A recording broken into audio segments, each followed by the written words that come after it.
40 anos como freira. 40 anos atrás dos muros de um convento. 40 anos de oração, jejum, silêncio, obediência e uma devoção que de fora parecia impecável.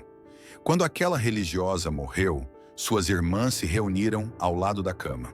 Choravam, rezavam e repetiam o que todas tinham passado a acreditar. Estavam se despedindo de uma santa. No convento, murmurava-se que ela iria direto para o céu. Algumas até falavam em pedir a Roma que investigasse sua santidade. Para elas, tinham convivido com alguém destinado a ser venerado. Mas estavam enganadas. O que aconteceu depois não foi pensado para se tornar público. Ficou registrado em cartas particulares, guardadas em arquivos aos quais quase ninguém teve acesso. Era mencionado apenas em voz baixa, entre certas comunidades religiosas, como se nomeá-lo pudesse abrir uma fenda na segurança de qualquer pessoa. Porque há verdades que não consolam, mas que obrigam a olhar para dentro de si. Santo Afonso Maria de Ligório, um dos teólogos mais respeitados da história católica, viu essa freira após sua morte. Não a viu no céu, não a viu no purgatório, viu-a no inferno. E o que ele compreendeu sobre o motivo da condenação dela deveria estremecer qualquer pessoa que pense que a prática religiosa externa basta para salvar uma alma. Como pode algo assim acontecer? Como pode uma vida inteira de disciplina e aparência de virtude terminar no lugar que ninguém quer nem imaginar? E se o maior perigo não fosse o pecado evidente, mas a certeza tranquila de estar bem, de ter cumprido, de ter ganhado algo diante de Deus? Antes de entrar no que Afonso presenciou, há uma chave que o próprio relato sublinha. Isso não é apresentado como um simples rumor piedoso. Está vinculado a uma figura cuja voz, pela sua autoridade e pelo peso da sua vida espiritual, foi levada a sério. E por isso o que vem a seguir não é uma curiosidade mórbida, mas uma advertência que aponta direto para o coração. Porque se uma pessoa pôde passar décadas construindo uma reputação de santidade e ainda assim estar espiritualmente perdida, então a pergunta inevitável é esta: quando Deus olha além do que todos veem, quando olha para o que ninguém aplaude e ninguém corrige, o que ele encontra de verdade? O que encontra em suas motivações, em seus pensamentos, no que você faz quando ninguém o observa? Você está buscando a Deus ou está construindo uma imagem de si mesmo com linguagem religiosa? Antes de entrar no que Afonso presenciou, o próprio relato insiste em algo. Para entender por que esta visão pesa tanto, é preciso saber quem era o homem que a recebeu.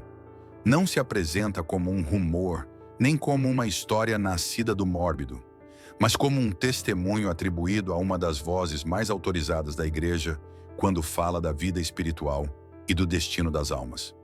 Afonso Maria de Ligório nasceu em 1196, perto de Nápoles, na Itália. Vinha da nobreza. Seu pai era oficial da marinha, e em sua casa esperava-se dele uma vida grande, brilhante, irreprochável, uma vida que deixasse marca.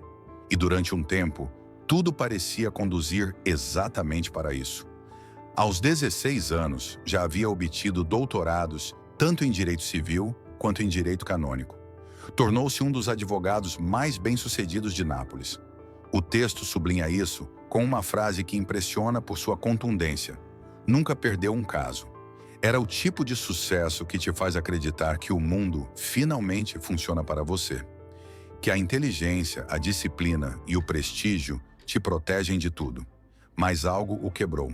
Uma derrota jurídica ligada à corrupção e injustiça despedaçou sua confiança no sistema do mundo. E esse golpe não foi apenas profissional, foi interior. Como se, de repente, o que antes parecia sólido revelasse sua podridão. Então ocorreu algo que o relato apresenta como decisivo.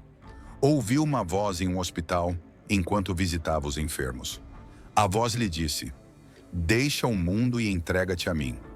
Afonso abandonou sua carreira jurídica, tornou-se sacerdote, fundou a Congregação do Santíssimo Redentor, conhecida como os Redentoristas. Escreveu mais de 100 obras sobre teologia, moral e vida espiritual, e a Igreja o declarou doutor da Igreja em 1871.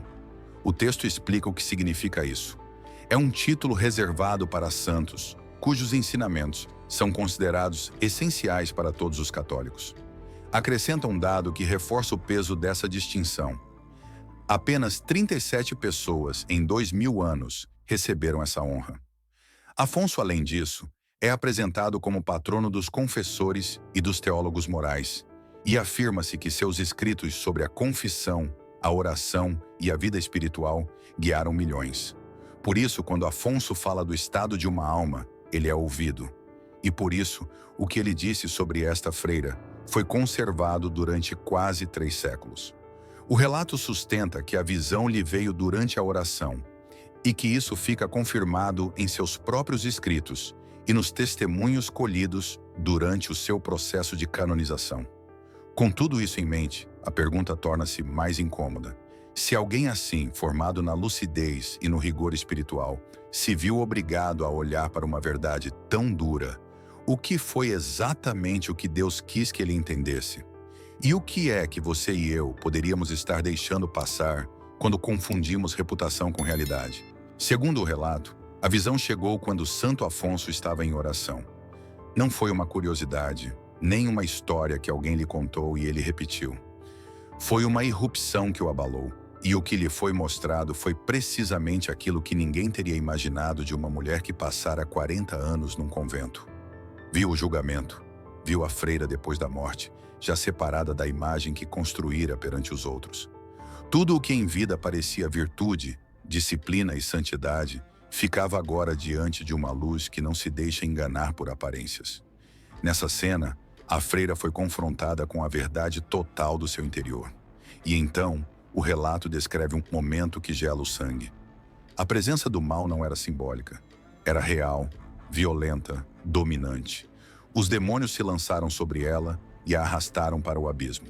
O mais inquietante não é apenas que ela tenha sido arrastada, é o que ela gritou. Porque o texto sublinha que ela não clamou por misericórdia, não suplicou perdão. O que brotou da sua boca foi um grito de raiva, raiva pura, como se, no instante em que já não podia sustentar a máscara, o que restava dentro se manifestasse sem freio. E esse detalhe, no relato, não é um adorno, mas um sinal, uma pista do segredo que estivera crescendo durante décadas sob uma vida exteriormente religiosa. Afonso ficou horrorizado, não por um susto momentâneo, mas pela lógica terrível que começava a se revelar. Se aquela mulher fora tida como santa, como podia terminar assim? O que estava escondido para que seu fim fosse tão contrário ao que todos esperavam? E aí, segundo o texto, Deus permitiu que Afonso entendesse, não com explicações abstratas, mas mostrando-lhe a vida real dessa freira, tal como fora por dentro. Não o que as irmãs viam, não o que as regras do convento registravam, mas o que se acumulava no coração quando ninguém o examinava com sinceridade. A visão, então, tornou-se um espelho, porque não se tratava apenas de uma condenação que assusta, mas de um mecanismo espiritual que qualquer um pode ignorar enquanto a vida segue. Uma pessoa pode rezar, jejuar, obedecer, cumprir horários, multiplicar práticas e, ao mesmo tempo, ir se endurecendo no oculto.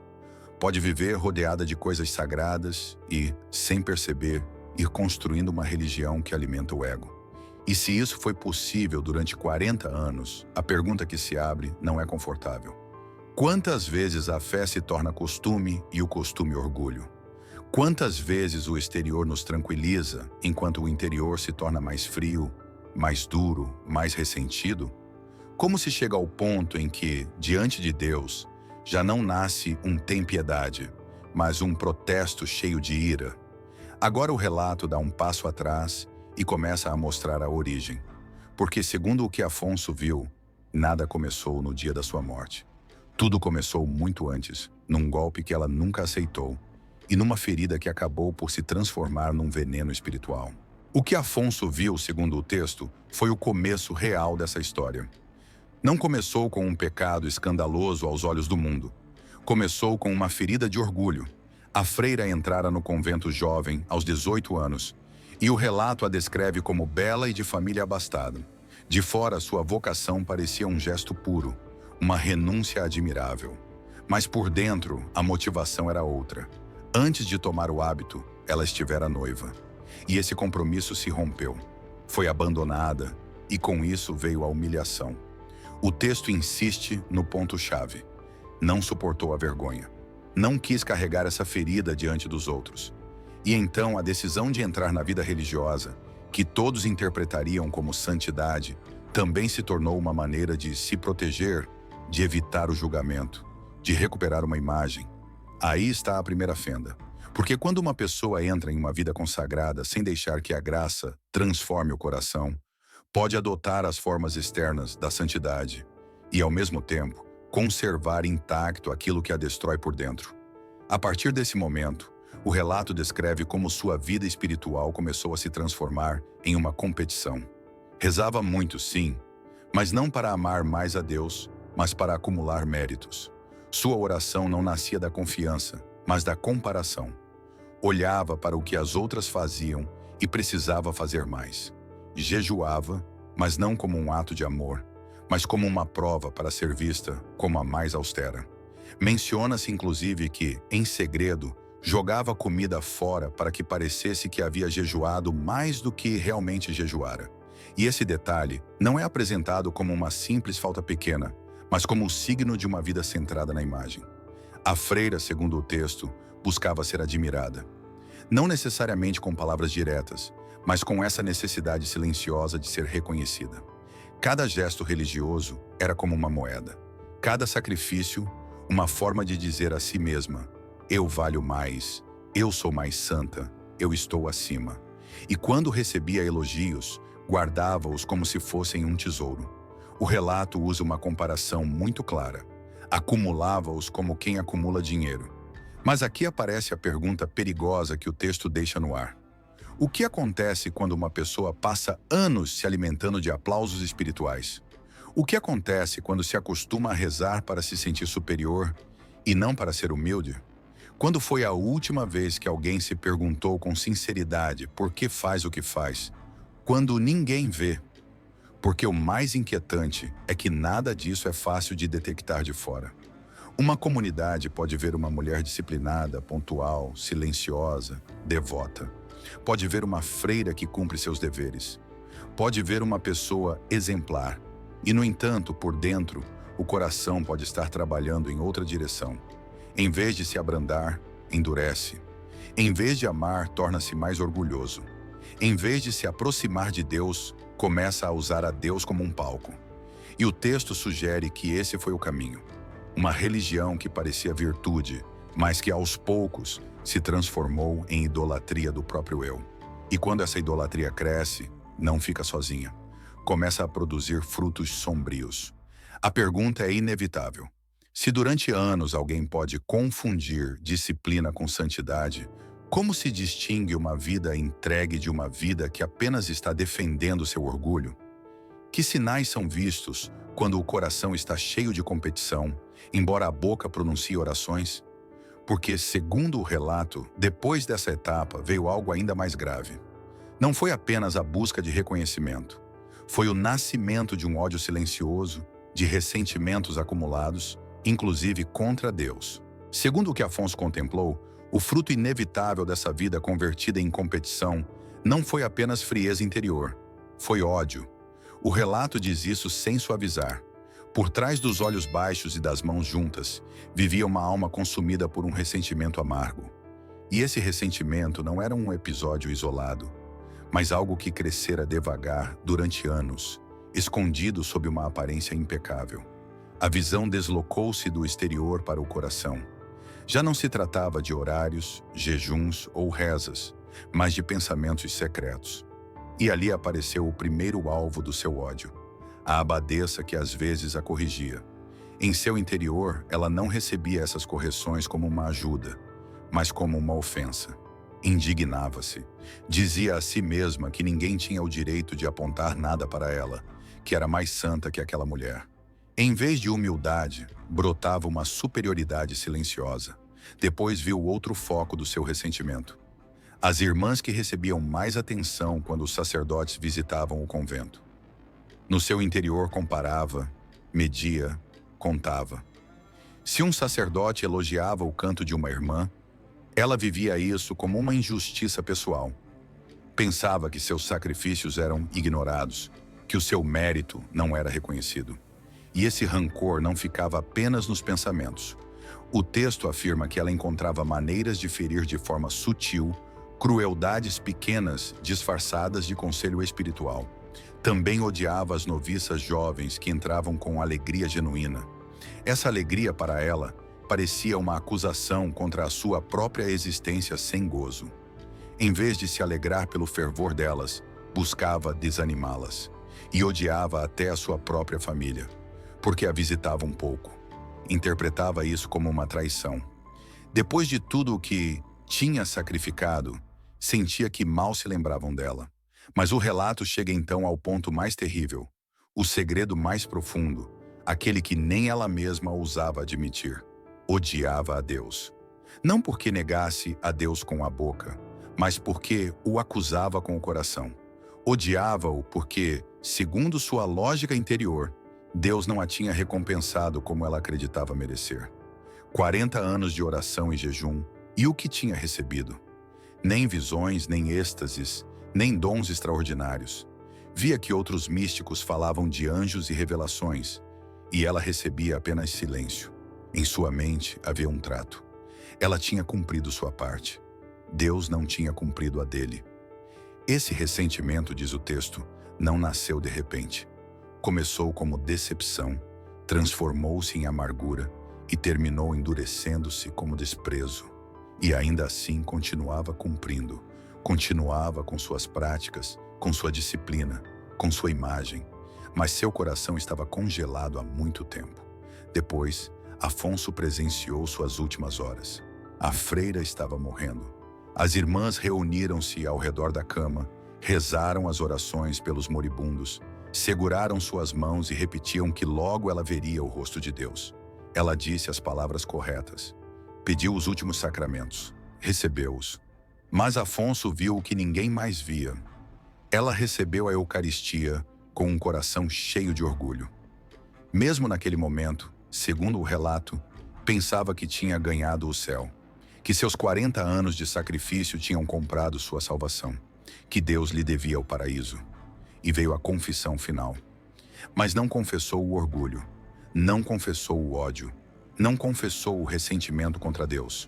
Confessou coisas pequenas, distrações na oração, momentos de impaciência, os mesmos pecados seguros que confessara durante 40 anos. O real continuava escondido. E aqui o texto te obriga a uma pergunta que não pode ser evitada. Se uma pessoa pode se ajoelhar, comungar e se confessar, e ainda assim guardar intacto o que a destrói por dentro, então o que é que você e eu evitamos nomear quando nos examinamos? Quando você confessa, está dizendo o superficial ou se atreve a tocar no centro? Quando se corrige, você se humilha ou se defende? Quando Deus guarda silêncio, você confia ou o acusa em segredo? Porque segundo o que Afonso viu, o que condenou aquela freira não foi a falta de práticas religiosas. Foi o coração que nunca se rendeu, o orgulho que nunca se quebrou e o ódio que cresceu na sombra, enquanto a vida exterior parecia santa. Segundo o relato, quando tudo ficou a descoberto, a causa não foi um detalhe, nem um descuido momentâneo. O centro era um só, o orgulho espiritual. Essa forma de orgulho que não se mostra como arrogância vulgar, mas que se disfarça de virtude, alimenta-se de práticas religiosas e acaba transformando a fé em um altar para o próprio eu. A freira, diz o texto, não tinha usado a oração para amar mais a Deus, mas para se afirmar. Não tinha jejuado para purificar o coração, mas para se impor sobre as outras. Não tinha obedecido com humildade, mas para sustentar uma imagem. Tinha vivido dentro do sagrado, mas o sagrado não tinha entrado de verdade no seu interior. E por isso, quando chegou o julgamento, o que se mostrou não foi a quantidade de práticas, mas o motivo escondido por trás de cada uma delas. O relato insiste em uma ideia que o torna ainda mais inquietante. A graça a buscou, sim, não uma vez, mas muitas.